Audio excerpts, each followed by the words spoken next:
اللهم صل على سيدنا محمد يا رب صل وسلم دائما ابدا على حبيبي. حدیث میں آتا ہے رسول اللہ صلی اللہ علیہ وسلم نے ارشاد فرمایا کہ جب جنتی جنت میں چلے جائیں گے اور اہل جہنم جہنم کی آگ میں چلے جائیں گے، اللہ ہم سب کو بچائے، تو جو جنتیوں کے جو ریلیٹیوز ہوں گے، چاہے وہ رشتہ داری کا تعلق ہو، دوستی یاری کا تعلق ہو، ان جنتیوں کو اپنے وہ جو دوست احباب ہیں نا، جب وہ دیکھیں گے کہ جنت میں وہ مارکیٹ سے کیا ہیں، شارٹ ہیں، دنیا میں تو ملا، پہلے تو ان کو اپنی فکر ہوگی کہ ہم کسی طرح جنت میں چلے جائیں. شروع میں تو حالت یہ ہوگی یوم یفر المرء من اخیہ وامہ وابیہ وصاحبتہ وبنیہ، وہ دن جس دن انسان اپنے باپ سے دور بھاگے گا، اپنی ماں سے دور بھاگے گا.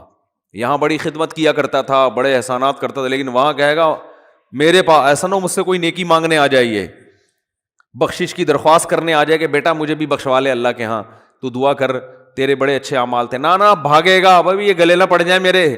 اللہ کہے گا تو خود ہی تیرے لیے مشکل ہو رہی ہے، تو ایک اور بوجھ ہم جو ہے نا، ایک اور بوجھ تو ڈال رہا ہے اپنے اوپر، ایک اور بوجھ لے رہا ہے. تو ابتدا میں تو حالت جب تک فیصلہ نہیں ہوگا نا کون جنتی کون جہنمی، تو قرآن کے الفاظ ہیں اپنے باپ سے دور بھاگو گے، اپنی ماں سے دور بھاگو گے، وصاحبتہ وبنیہ، اپنے ساتھ رہنے والی سے بھی دور بھاگو گے.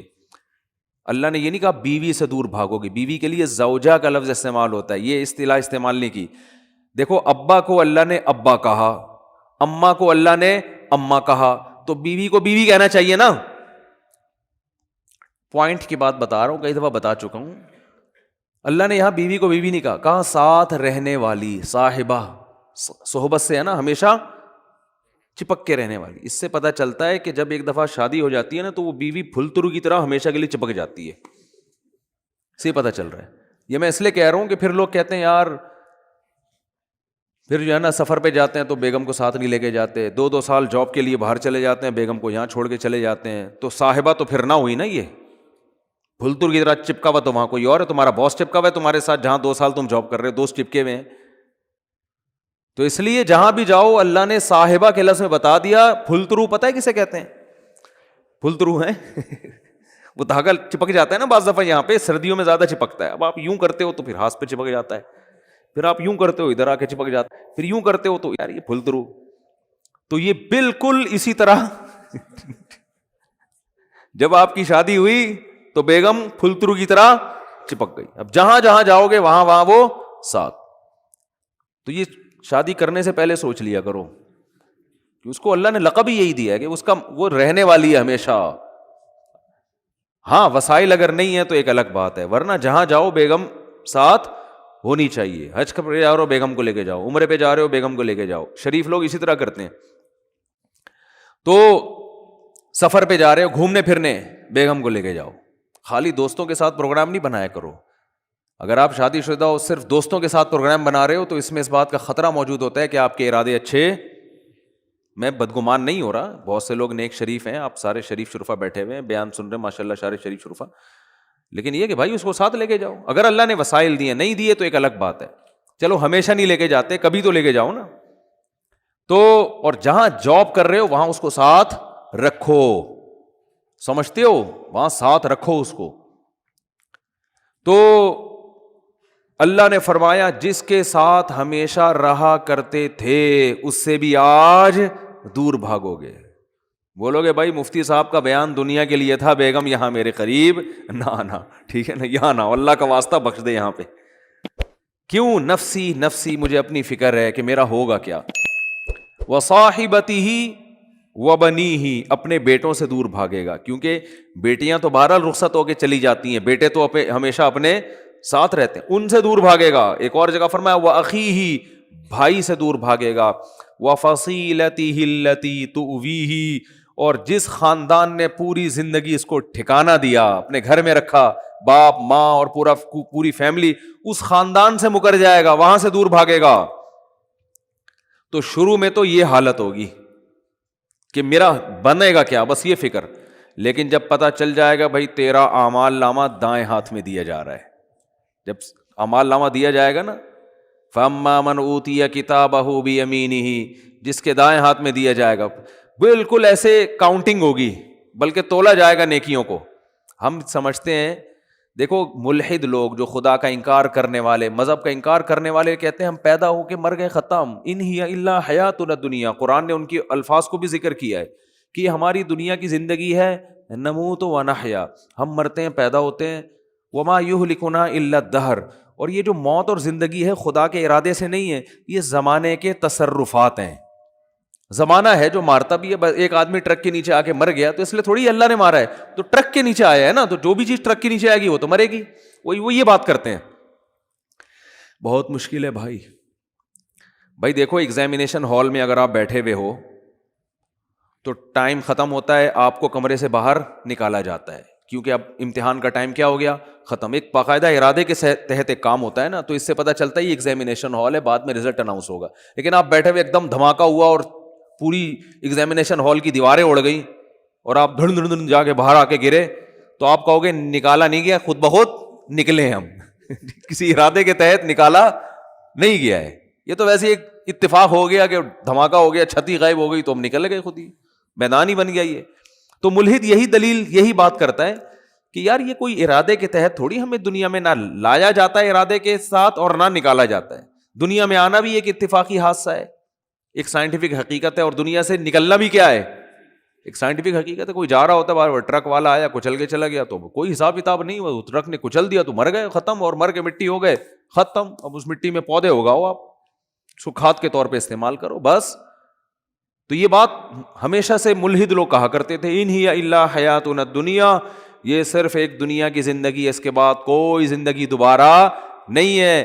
نموت و نحیا، یہاں اتفاق سے پیدا ہو رہے ہیں اور اتفاق سے ختم ہو رہے ہیں۔ وما یہلکنا الا الدہر، زمانہ ہمیں مارتا ہے۔ کوئی کرنٹ سے مر گیا تو اللہ نے تھوڑی مارا ہے، وہ کہتے ہیں یہ تو کئی ایسی والوں کی غفلت ہے۔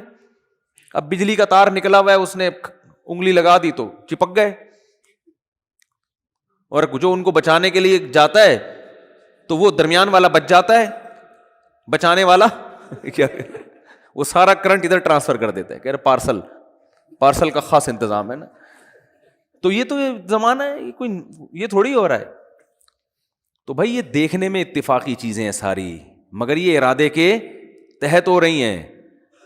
اس پر تو میں بھی بیان نہیں کروں گا، کیونکہ پھر میرا وہ سارا بیان ملحدوں کے خلاف ہو جاتا ہے جو ایتھیسٹ ہے نا، تو وہ پھر سارا ٹاپک پورا چینج ہو جائے گا۔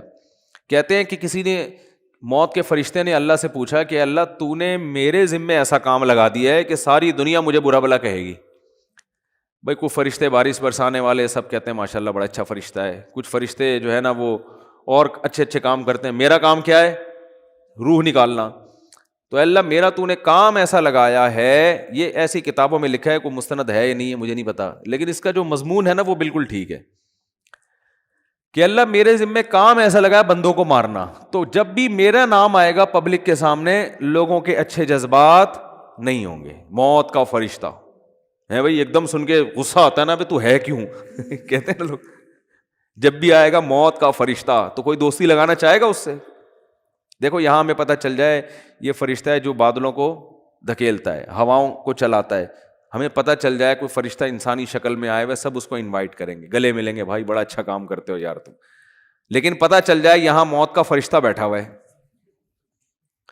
تو موت کے فرشتے نے کہا اللہ تو نے میرے ذمے ایسا کام لگا دیا، تو کہتے ہیں اللہ میاں نے فرمایا کہ دیکھ تیرے ذمے کام تو لگایا، لیکن بلی تیرے اوپر نہیں آئے گی، بلی ٹرک والے پہ آئے گی ٹھیک ہے، بلی آئے گی KESC والوں پہ، کہ جب بجلی نہیں تھی ایک دم اچانک چھوڑ دی، ٹھیک ہے نا، اور اپنے ہی بندے ان کے گر رہے ہوتے ہیں زیادہ تر، جو بجلی کا کام کرنے اوپر چڑھا ہوا ہوتا ہے نا زیادہ تر بیچارہ وہی گر رہا ہوتا ہے، تو جو اپنے ملازمین کو نہ بچا سکے میرے بھائی، وہ تمہیں کہاں سے بچائیں گے۔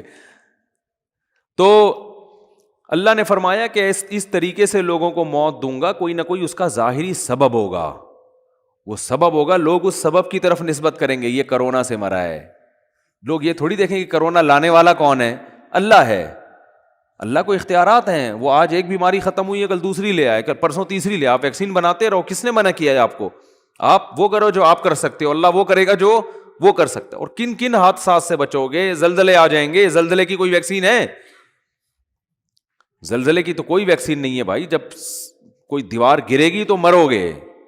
اور جو اتنے ترقی یافتہ کنٹریز ہیں زلزلوں سے نہیں بچا سکتے اپنے آپ کو. وہ زلزلہ پروف عمارتیں بنا دی جو جھولتی رہتی ہیں, لیکن وہ بھی ایک حد تک, اس سے زیادہ تیز جھٹکا آیا تو وہ بھی گرے گی.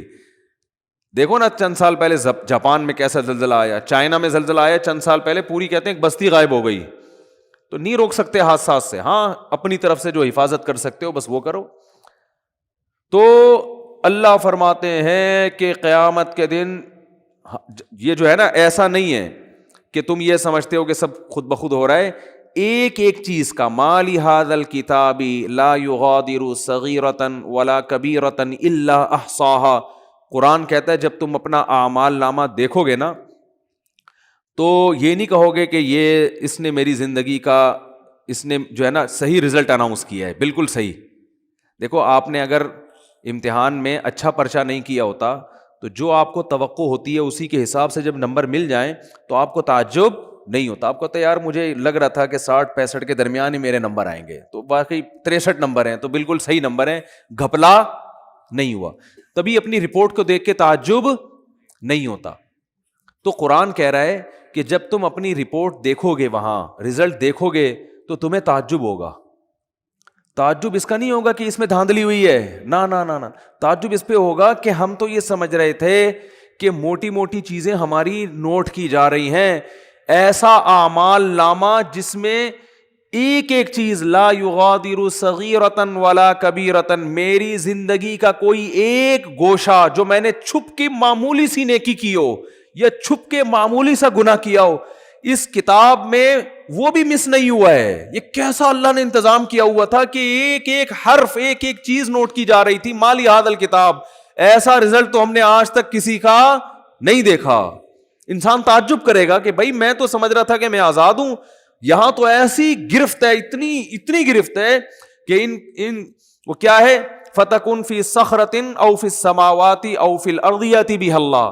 ایک رائی کے دانے کے برابر نیکی یا گناہ اگر کیا ہے نا, اندھیروں میں خفیہ چٹانوں کے اندر بیٹھ کر اللہ اس کو بھی کھینچ کے نکال کے لے آئے گا. ایسا انتظام ہے. دیکھو کافر کہتا ہے بالکل بھی انتظام نہیں ہے. اللہ کہتا ہے ایک ایک چیز نوٹ کی جا رہی ہے. ما یلفظ من قول الا لدیہ رقیب عتید. کیا الفاظ ہیں قرآن کے. قرآن کہتا ہے تم جو زبان سے الفاظ پھینکتے ہو نا, لفظ یلفظ کا معنی ہوتا ہے عربی میں پھینکنا. یہ وہ والا پھینکنا نہیں جو ہم کو پھینکو کہتے ہیں. یہ جو الفاظ ہم زبان سے نکالتے ہیں تو یہ نکل کے ہوا میں تحلیل ہو رہے ہیں نا. تو قرآن کہہ رہے جو کچھ زبان سے نکل کے ہوا میں جا رہا ہے یہ غائب نہیں ہو رہا. لدینا رقیب, ایک رقیب. رقیب کسے کہتے ہیں؟ نگرانی کرنے والا. جیسے کوئی خفیہ ایجنسی کا آدمی دیکھ رہا ہو, ٹریس کر رہا ہو بندہ جا کہاں رہا ہے. یہ CID والے چیک کر رہے ہوتے ہیں نا چور کو. بھائی CID والوں نے کسی بندے کو پکڑنا ہے اور بندہ بڑا پاورفل ہے تو پہلے ریکی ہوتی ہے, یہ بندہ صبح نکلتا کہاں سے جاتا, ایک ایک چیز نوٹ کی جاتی ہے اس کی. تو رقیب اس کو کہتے ہیں. رقیب جو ہر وقت تمہارے مراقبے میں ہے. آپ نے دیکھا ہو نا مراقبہ سینٹر کھلے ہوئے ہیں, اس میں بیٹھے ہوتے ہیں مسٹنڈوں کی طرح یوں کر کے نا غور کر رہے ہوتے ہیں, وہ پتہ نہیں کیا کر رہے ہوتے ہیں. تو اسی طرح بیٹھا ہوا ہے فرشتہ. اللہ فرماتے ہیں رقیب عتید کا معنی بڑا ڈھیٹ ہے. وہ کیا ہے؟ وہ ڈھیٹ, چھوڑے گا نہیں, وہ چھوڑے گا نہیں. وہ ایسا ہے کہ بس وہ سرکش ٹائپ کا ہے, وہ نہیں سنتا کسی کی. تو ایک لفظ بھی ایسا نہیں ہے جو تمہاری زبان سے نکلے اور اسے کیچ کرنے کے لیے اللہ نے فرشتہ متعین نہ کیا. وہ بھی ہمارے ساتھ پیدا ہوتے ہی پھلترو کی طرح چپک گیا ہے ہمارے ساتھ, وہ نظر نہیں آ رہا ہمیں. کیونکہ سائنسدان کہتے ہیں نظر نہیں آ رہا تو ہے ہی نہیں. تو بھائی اس کائنات میں آپ کو مادی چیزوں پر ریسرچ کر سکتے ہو, جو مادی کے علاوہ چیزیں وہ سائنس کے دائرے میں آتی نہیں ہیں. اللہ نے فرشتوں کو روشنی سے بنایا ہے, نور سے بنایا ہے. روشنی تھوڑی ٹریس ہو سکتی ہے. اگر روشنی سے کی ماہیت کو چینج کر دیا جائے, اسے کچھ بنا دیا جائے, پھر تھوڑی پتہ چلے گا انسان کو. تو وہ روشنی نور کے بنے ہوئے فرشتے ہیں. اللہ فرماتے ہیں ایسے ڈھیٹ اور ایسے رقیب ہیں کہ تمہاری زبان سے ایک حرف بھی نہیں نکلتا جس کو وہ محفوظ نہ کر رہے ہوں. وہ سیو ہو رہا ہے سب کچھ. تو قرآن میں کہتا ہے قیامت کے دن انسان کہے گا ما لہذا الکتاب, یہاں تک قرآن نے کہا یعلم خائنۃ الاعین، آنکھوں کی خیانت بھی کیا ہو رہی ہے، نوٹ۔ خیانت کسے کہتے ہیں؟ یعنی معمولی سی آپ آنکھ گھماتے ہو نا، جو اللہ نے امانت دی ہے آپ کو، اس امانت میں ذرا سی خیانت۔ گلی سے انٹی کی انٹری ہوئی، انٹی نے جانا ادھر ہے، آپ باتیں کر رہے ہو مفتی صاحب سے، اور مفتی صاحب سنا، ایک دم آپ کو خیال ہوا انٹی گزری ہیں، ایک دفعہ تو دیکھنا بنتا ہی ہے۔ مفتی صاحب کہہ رہے ہیں بھائی شادی کرو، اپنی بیگم کو دیکھو، صبح شام دیکھو بیٹھ کے، نہیں جی۔ تو آپ نے کہا یار ہم کون سا کوئی معاذ اللہ زنا کرتے ہیں، ہم کون سا کوئی برائی کرتے ہیں، ہم تو بس ایک دفعہ دیکھنے میں کیا جا رہا ہے، ایسے باتوں میں گھما گھما کے نا یوں کر کے ایک دفعہ گھما لیا۔ لوگ کرتے ہیں نا اس طریقے سے، یار اپنا بھی ضمیر مطمئن رہتا ہے اس طرح سے دیکھنے میں نا، اپنے آپ کو بھی لوگ مطمئن کر رہے ہوتے ہیں کہ ہم کو برے تھوڑی، ہم تو وہ اصل میں اچانک ایک شور سا ہوا تھا، ہم نے کہا چلو دیکھ لیں۔ حالانکہ پتہ ہے، ایسے بھی میں نیک لوگوں کو جانتا ہوں، نوجوانوں کو، ینگ ہیں بالکل، ان کو پتہ چل جائے نا گلی سے کسی انٹی کی انٹری ہو رہی ہے، اندازہ ہو جائے، بس ان کی گردن جھک جاتی ہے۔ آپ کسی کا باپ بھی ان کی گردن نہیں اٹھوا سکتے، ان کو ان کی بلا سے، بھائی وہ کہہ رہے ہیں وہ اللہ نے اس کو ہمارے لیے بنایا ہی نہیں ہے، جب بنایا ہی نہیں ہے تو ایک چیز ہمارے لیے ہے ہی نہیں نا، تو جب ہے ہی نہیں تو آپ کیا کرنا ہے، اس کو دیکھ کے حسرت کے علاوہ کچھ بھی حاصل نہیں ہوگا۔ جو اللہ نے آپ کے لیے بنائی ہے وہ آپ کے گھر میں بیٹھی ہوئی ہے، تو جو نہیں بنائی ہے اس کو دیکھ رہے ہو آپ، تو یہ بد نظری ہے بھی، حماقت بھی ہے، یاد رکھو، اس لیے کہ اس میں دل کے جلنے کے علاوہ کچھ بھی حاصل نہیں ہوتا۔ اب مثال کے طور پر انٹی اگر بدصورت تھی، وہ آپ نے دیکھ لی، گناہ لازم آ گیا بلا وجہ کا، دیکھ کے ہی آپ بولو گے یار میں سمجھ رہا تھا دیکھنا چاہیے، تو غلط ہو، گناہ اللہ نے بولو لکھ لیا، کہ جب تجھے پتا تھا انٹی ہے، تیرے دیکھنے کی چیز نہیں ہے، تیرے دیکھنے کی جو ہے تیرے گھر میں بیٹھی ہوئی ہے، بس اسی کو دیکھ جا کے، تو نظر کیوں نہیں جھکائی تم نے، گناہ لکھ لیا گیا۔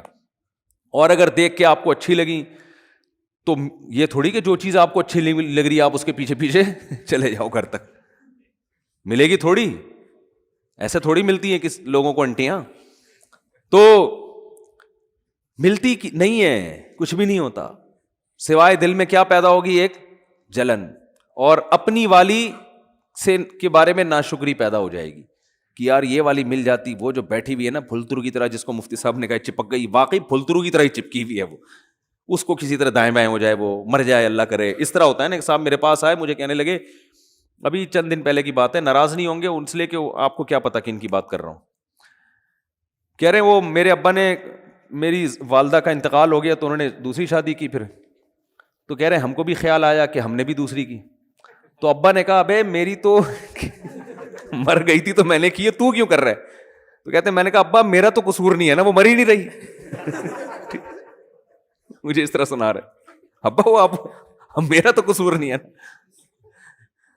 خیر یہ الفاظ ان کے غلط تھے، میں اپریشیٹ نہیں کرتا ان کو، بیگم کو یہ کہنا کہ مر کیوں نہیں رہی یہ نہیں سوچنا چاہیے، لیکن ایک نارملی میں ایک بات کر رہا ہوں کہ جب آپ رنگ برنگی دنیا میں 10 قسم کی چیزیں دیکھو گے تو اپنی والی کے بارے میں احساس کمتری کا شکار ہوگے، اس سے محبت میں کمی آئے گی، محبت میں کمی آئے گی تو آپ کو خود ہی گھر کا سکون آپ کا برباد ہوگا۔ حکیم اختر صاحب رحمہ اللہ تعالیٰ بڑی پیاری بات فرمایا کرتے تھے کہ جو نظر کی حفاظت کرتا ہے اس کو پتا ہے بھائی لے دے کے میرے پاس تو میری بیوی کے علاوہ کوئی آپشن نہیں ہے، تو اس کی پھر وہ قدر کرتا ہے، اس کے دل میں اس کے لیے محبت کے جذبات پیدا ہوتے ہیں، محبت کرتا ہے پھر وہ اس سے۔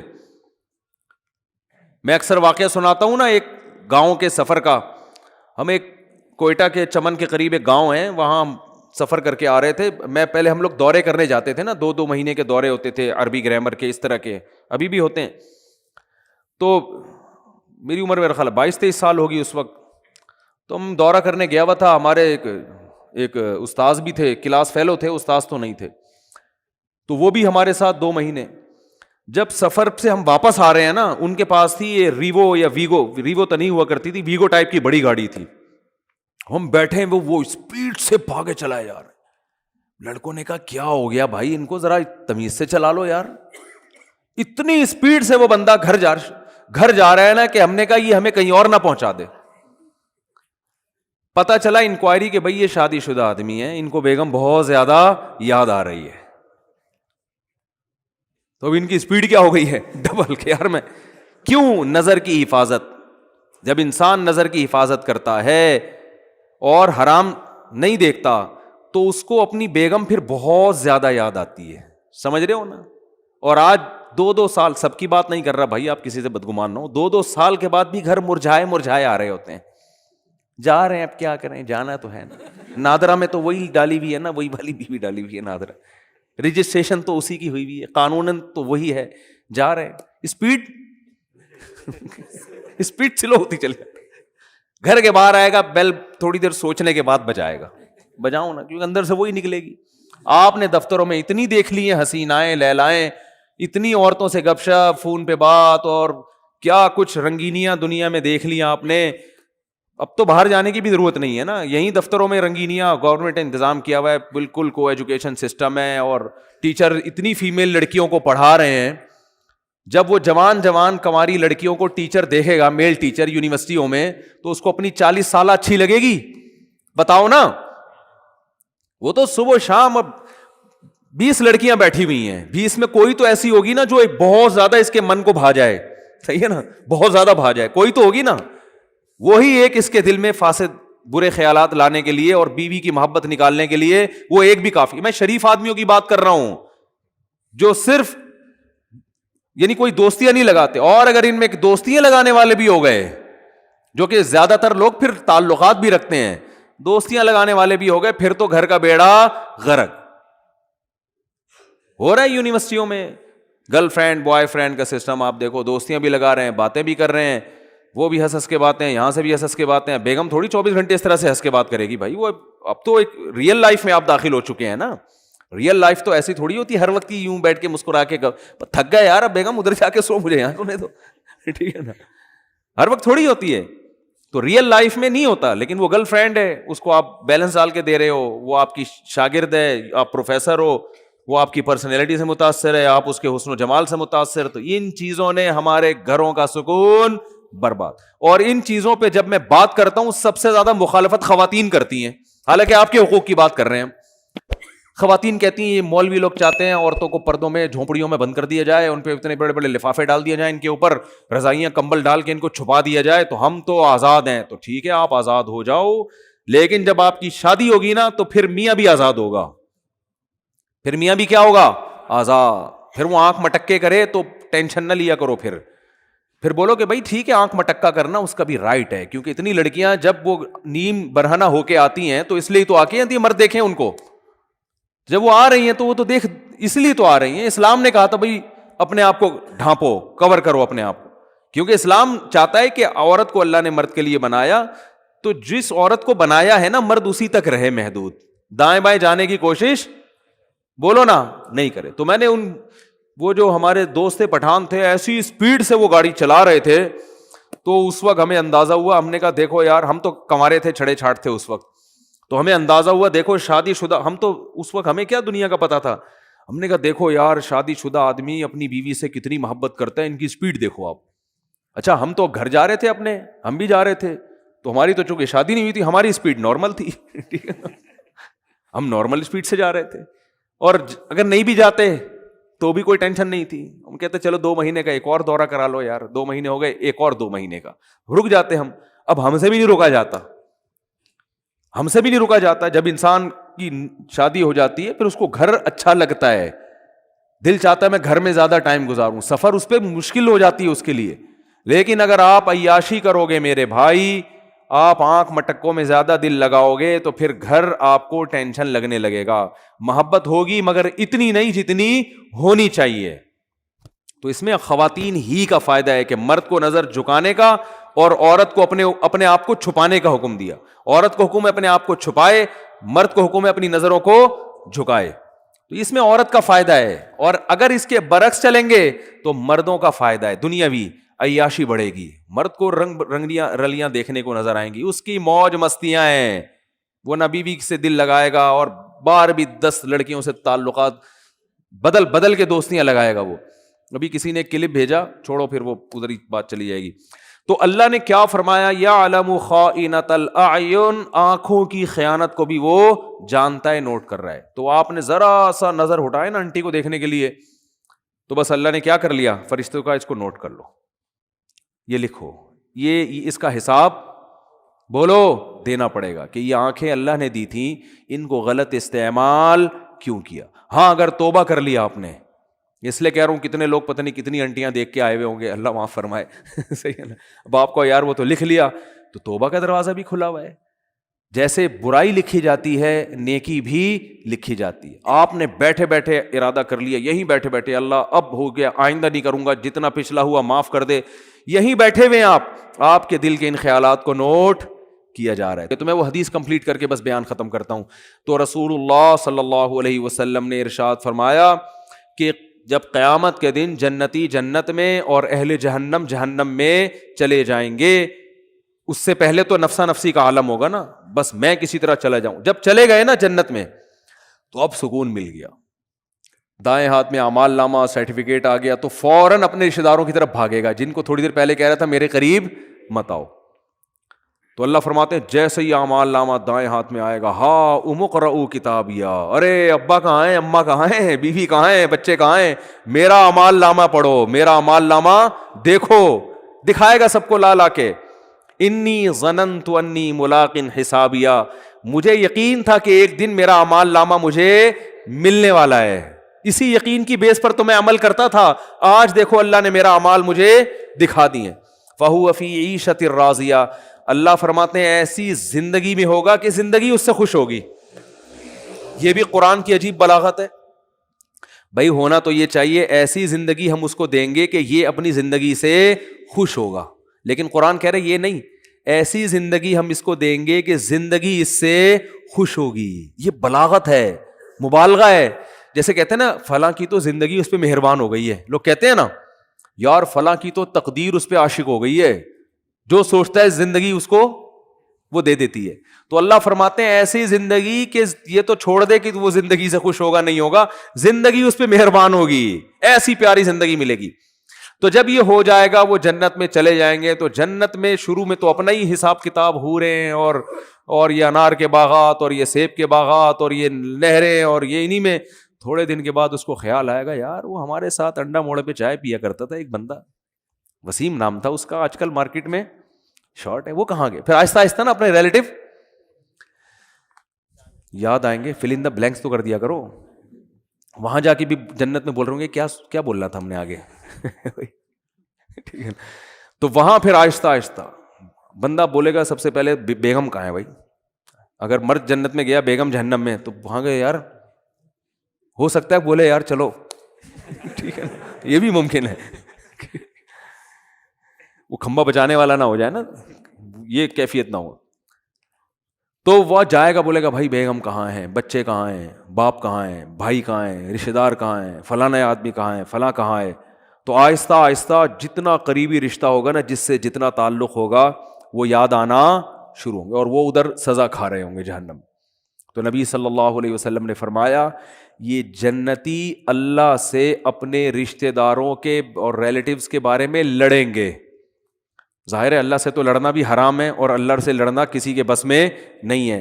یہ بلاغت ہے. کیا مطلب اتنی اللہ سے دعا مانگیں گے، اتنا پیچھے پڑیں گے جیسے کوئی لڑ رہا ہوتا ہے. جیسے قرآن میں آتا ہے یجادلون فی قوم لوط، ابراہیم علیہ السلام کو جب پتہ چلا کہ لوط علیہ السلام کی قوم تباہ ہونے والی ہے، فرشتے جا رہے ہیں، تو اللہ کہتے ہیں ابراہیم ہم سے جھگڑا کرنے لگے کہ بھائی قوم لوط کو ہلاک مت کرو، کیونکہ ابراہیم نرم دل تھے. تو جھگڑا کرنے لگے. اللہ سے جھگڑنا تو کفر ہے نا. تو یہ قرآن کی بلاغت ہوتی ہے، یعنی ایسی دعائیں مانگنے لگے جیسے ہم سے لڑ رہے ہوں. جیسے کوئی فقیر چپک جائے نا آپ کے ساتھ، او بھائی 5 روپے دے دے، 5 روپے دے دے، آپ کہیں لڑ کیوں رہا ہے یار، کہتے ہیں نا لڑ کیوں رہا ہے. اور جان چھڑانے کے لیے بعض دفعہ اس کو پیسے دے دیے جاتے ہیں، پتہ ہے مستحق نہیں ہے لیکن یار جیسے چپک ہی گیا، پھلترو کی طرح پھلترو لفظ یاد رکھو، صحیح ہے نا. ٹھیک ہے. تو اللہ نے یہ قرآن کے الفاظ ہیں نا، ایسے الفاظ، قرآن بلاغت ہے یہ. تو حدیث میں آتا ہے کہ اللہ سے جھگڑا کرنا شروع کر دیں گے، یعنی اتنا زیادہ مانگیں گے گویا کہ جھگڑ. یاد آئیں گے یار ہمارا دوست تھا وہ جہنم میں آگ میں. تو اللہ تعالیٰ ان کے لیے، ہاں وہ جو اصل میں حدیث سنا رہا تھا نا، تو اتنی لمبی تمہید ہو گئی، وہ کہیں گے اللہ سے جا کے اے اللہ بہت سے ایسے ہمارے دوست احباب رشتہ دار تھے یصلون معنا ویصومون معنا، جو ہمارے ساتھ نمازیں پڑھا کرتے تھے، رمضان کے روزے رکھا کرتے تھے، مگر آج وہ ہمیں جنت میں نظر نہیں آ رہے. اس سے کیا پتہ چلتا ہے وہ بھی یہ بتائیں گے کہ وہ مسلم تھے، کیونکہ یہ کافر کے بارے میں تھوڑی خیال آئے گا ان کو. ہائے ہائے کیسے سمجھائیں یار. یہ کافروں کے بہت، کافر کا تو پتہ ہے کہ دنیا میں اللہ نے مغفرت پہ پابندی لگائی ہوئی ہے، تو آخرت میں کہاں سے ہوگی. کافر کا تو دیکھ رہے ہیں اللہ ابراہیم علیہ السلام اپنے باپ کو نہیں بخشوا سکیں گے، تو ہم کون سا ابراہیم علیہ السلام سے آگے نکل گئے کیا. تو یہ اپنے مسلم ریلیٹیوز کے بارے میں، تو ان کا اسلام ثابت کرنے کے لیے اللہ کے سامنے حوالہ کیا دیں گے؟ اے اللہ وہ نماز بھی پابندی سے پڑھا کرتے تھے، رمضان کے روزے بھی رکھتے تھے، مسلم ہیں، لیکن آج ہمیں نظر نہیں آ رہے. گناہ اور گناہ تھے، زنا تھے، چوری تھی، کچھ بھی تھا. اس سے اندازہ لگاؤ وہاں بھی ان کو اپنے ریلیٹیوز کا مسلمان ہونا ثابت کرنے کے لیے شناختی کارڈ نہیں دکھائیں گے وہ کہ اللہ یہ دیکھو نادرا میں لکھا ہوا تھا انہوں نے اسلام. وہاں بھی اللہ ثبوت مانگے گا، اسلام کا ثبوت کیا تمہارے پاس؟ تو ثبوت پیش کریں گے. اللہ تو جانتا ہے، تو اعمال نامہ نکال کے دیکھ لے، نمازوں میں ہمارے ساتھ کھڑے ہوتے تھے، رمضان کے روزوں میں ہمارے ساتھ ہوتے تھے، روزے نہیں چھوڑتے تھے رمضان کے، اور نہ نماز چھوڑتے تھے، کیونکہ اسلام کا رکن ہے نا یہ. تو پھر اللہ حدیث میں آتا ہے حد بندی کرے گا. اچھا تو ایسا کرو جیسے حد بندی ہوتی ہے نا، گورنمنٹ جیسے بعض موقعوں پہ جیل کے قیدیوں کو چھوڑتی ہے، تو انتہائی سنگین نوعیت کے مجرموں کو رکھا جاتا ہے، اس سے کم درجے کے مجرموں کو چھوڑ دیا جاتا ہے، اور کچھ کو تخفیف کر دی جاتی ہے کہ بھائی ٹھیک ہے سزا تو تھی 14 سال، لیکن سفارش کی وجہ سے وہ کیا کی جا رہی ہے؟ 7 سال کی جا رہی. تو اللہ حد بندی کریں گے، کیونکہ کچھ ایسے نمازی ہوں گے چھوٹے موٹے گناہ تھے، کچھ چھوٹے تو گناہ کی وجہ پہ جہنم میں نہیں جاتا، یعنی کبیرہ جو دوسروں کی نسبت چھوٹے تھے، ایک آدھ دفعہ کبیرہ گناہ ہوا، توبہ نہیں کی، مر گئے، تو اللہ کہیں گے چلو ان کی سزا تو بنتی تھی، مگر میں تمہاری سفارش کی وجہ سے ان کو جہنم کی آگ سے نکال رہا ہوں. تو حدیث میں آتا ہے وہ نکال لیں گے، جنتی آرام سے بیٹھ جائیں گے، بھائی چلو نکل گئے، بھائی وسیم بھائی بھی آ گئے. وسیم بھائی بھی جنت میں بھی ہوں گے، ایسا نہیں ہو کہ وسیم کو آپ بولیں گے. تو میں جن وسیم کی بات کر رہا ہوں ان میں سے کوئی بھی میرا بیان اس وقت نہیں سن رہا. تو جنتی نکالنے کے بعد پھر کہیں گے، پھر تھوڑا عرصہ گزر جائے گا، پھر خیال آئے گا بھائی وہ تو اپنا دوست تھا یار، اس کو بھی تو نکالنا ہے بھائی. پھر حدیث میں آتا ہے نبی صلی اللہ علیہ وسلم فرماتے ہیں اللہ سے آ کے سفارش کریں گے. پھر حدیث کے ظاہری الفاظ یہی ہیں، اللہ سے کیا کہیں گے؟ ہمارے ساتھ نماز پڑھا کرتے تھے اور ہمارے ساتھ روزہ رکھا کرتے. تو بے نمازی کا تو تذکرہ آ ہی نہیں رہا کہ جنت میں جائے گا. سمجھ میں آ رہی ہے بات؟ بے نمازی کا تو کہیں تذکرہ ہی نہیں آ رہا کہ بھئی اپنا اسلام تو ثابت کرو. تو حدیث میں آتا ہے کہ پھر اللہ تعالیٰ اور پھر حد بندی کریں گے، اور پھر کہیں گے چلو بھائی بے نمازی کا بھی آئے گا، بالکل اینڈ میں آئے گا وہ. یعنی یہ بھی یاد رکھیں گے اپنے نمازیوں کو کہ اللہ وہ تو مسلمان تھے، ہم ان کی گواہی دیتے ہیں اسلام کی. بالآخر یہ نکالتے نکالتے ختم. پھر نبی صلی اللہ علیہ وسلم نے فرمایا کہ نبی صلی اللہ علیہ وسلم سفارش کریں گے، کیونکہ آپ کے تو ریلیٹیو محدود ہیں نا، کسی کے 10 ہیں، کسی کے 15 ہیں، سب نکل گئے بھائی. اس سے کہیں اس میں نہ آئے کہ چلو ہمارے فلاں نے ہم کو نکال دیں گے، لیکن جائیں گے بھی تو سزا بھی تو کھائیں گے بھائی. وہ تھوڑے دن کی تھوڑی ہے، وہ تو تھوڑی سزا بھی بہت ہے. تو سفارش تو ہوگی، شفاعت بھی ہوگی، یقینا برحق اہل سنت والجماعت کا عقیدہ ہے کہ شفاعت ہوگی. جہنم میں جس کو جتنی سزا اس کی بنتی ہوگی نا، کافر کے علاوہ کسی کو بھی پوری سزا ملے گی نہیں. جیسے دنیا کا قانون ہوتا ہے نا، اتنے سال قید با مشقت، وہ ریٹرن میں کچھ اور ہوتا ہے، پریکٹیکلی کچھ اور ہوتا ہے. تو ریٹرن میں تو اللہ کے ہاں لکھا ہوا ہے کہ زانی اتنے سال جہنم میں جلے گا، قاتل اتنے سال جہنم میں جلے گا، فلاں اتنے سال، لیکن یہ ریٹرن میں اصل سزا وہی ہے. لیکن پریکٹیکلی کیا ہوگا کہ سفارشوں کی بیس پہ سزائیں کم ہوتی چلی جائیں گی. بھائی اس کے اتنے سال تھے، اتنے کم ہو گئے، اتنے سال تھے، اتنے کم ہو گئے. تو نبی صلی اللہ علیہ وسلم نے فرمایا، یہ بھی حدیث میں کمپلیٹ کر دیتا ہوں، اگرچہ یہ موضوع کا حصہ جتنا تھا وہ میں نے بیان کر دیا، لیکن بڑی دلچسپ حدیث ہے. آپ صلی اللہ علیہ وسلم نے فرمایا پھر نبی کا رشتہ امتیوں سے کس کا ہے؟ امتی ہونے کا. آپ صلی اللہ علیہ وسلم پھر اپنی امت کو نکالیں گے. وہ بھی اللہ حد بندی کرے گا کہ اتنے اس لیول کے لوگوں کو جن کے گناہ اس نوعیت کے تھے ان کو آپ کی سفارش سے نکالا جائے گا. یہاں تک کہ آپ صلی اللہ علیہ وسلم نے فرمایا کہ میں بھی سفارش ختم کر دوں گا، جتنے لوگوں کو نکالنا تھا. تو اللہ کہے گا کہ کوئی ہے مزید سفارش کرنے والا؟ آواز آئے گی بھائی اب کوئی بھی نہیں ہے. اللہ کیا پیارے الفاظ ہیں یار حدیث کے. اللہ فرمائیں گے ہل یبقى الا الرحمن، جو رحمان ہے سب سے زیادہ رحم کرنے والا وہ تو ابھی باقی ہے. یعنی تمہیں اگر ترس آ رہا ہے, کوئی تمہارا ماموں ہے, کوئی تمہارا چاچا ہے, کوئی تمہارا باپ ہے, تم ان رشتوں کی بیس پر, اور نبی ترس کھا رہے ہیں کہ میری امت ہے, تو اللہ فرمائیں گے میں تو رحمان ہوں اور یہ میری مخلوق ہے, میں تو رحمان ہوں نا, تو رحمان کیسے چھوڑ دے گا, وہ اپنی مرضی سے نہیں نکالے گا. تو نبی صلی اللہ علیہ وسلم نے فرمایا کہ اللہ تعالیٰ اعلان کریں گے کہ جس نے آدم سے لے کے آخری انسان جو قیامت تک آئے گا نا, کوئی بھی ایسا انسان جس نے کبھی کوئی نیکی نہ کی ہو, کچھ بھی اس کے اعمال میں خیر, صرف میری توحید پر ایمان رکھتا تھا, وہ صرف میری مانتا تھا میرا کوئی خدا ہے اور کیا ہے اکیلا, بس اتنا اقرار کیا اس زبان سے, صرف دل میں مانتا تو فرعون بھی تھا, فرعون بھی مانتا تھا کہ ایک خدا ہے, زبان سے اقرار کیا, اور پوری زندگی میں ایک دفعہ من کان فی قلبہ مثقال حبۃ من خردل من ایمان, ایمان کا ایک معمولی سا رائے کی دانے کے برابر ذرہ بھی ہو, اور اس ذرے کی وجہ سے کبھی زندگی میں خیر نہ کی ہو, ساری زندگی اس کی بدعمالیوں سے بھری ہوئی ہے لیکن ایک نیکی ہے, تو اس کو بھی نکال کے لے آؤ. تو حدیث میں آتا ہے اتنے خلقت نکلے گی نا, بڑے بڑے دنیا میں بدماش پیدا ہوئے ہیں بھائی, ساری زندگی قتل و غارت میں گزری, ساری زندگی برائیوں میں گزری. ہاں, اور یہ بھی آتا ہے حدیث میں کہ یہ اللہ اس وقت کریں گے یہ کام, ایک تو اللہ کہیں گے حل یبقى الا الرحمن, کہ رحمان باقی ہے, دوسرا اس وقت کی جو کافر ہے نا وہ اہل ایمان کو تانا دے گا کہ یار ہم بھی برے تھے تم بھی برے, صحیح ہے نا, ہم غیر مسلم تھے اور تم اپنے آپ کو کیا کہتے تھے, تم ایک خدا کو مانتے تھے, تو تمہارے ایمان نے تمہیں کوئی فائدہ نہیں پہنچایا, ہمیں تم دنیا میں کہتے تھے اسلام قبول کرو, ایمان لے کر آؤ, تو بھائی انجام تو تمہارا بھی وہی ہے جو ہمارا ہے. تو قرآن کے حدیث میں آتا ہے اللہ تعالیٰ اس وقت جس کے دل میں بھی رائی کے دانے کے برابر بھی ایمان ہوگا نا, اللہ کہے گا میں اپنے ماننے والوں کو نہ ماننے والوں کے ساتھ نہیں رکھ سکتا. غیرت کا مسئلہ ہے. تبھی لوگ کہتے ہیں نا غیر مسلم اتنے نیک اچھے اچھے اعمال کر رہے ہوتے ہیں, وہ جہنم میں کیوں جائیں گے. او بھائی غیرت کا مسئلہ ہوتا ہے.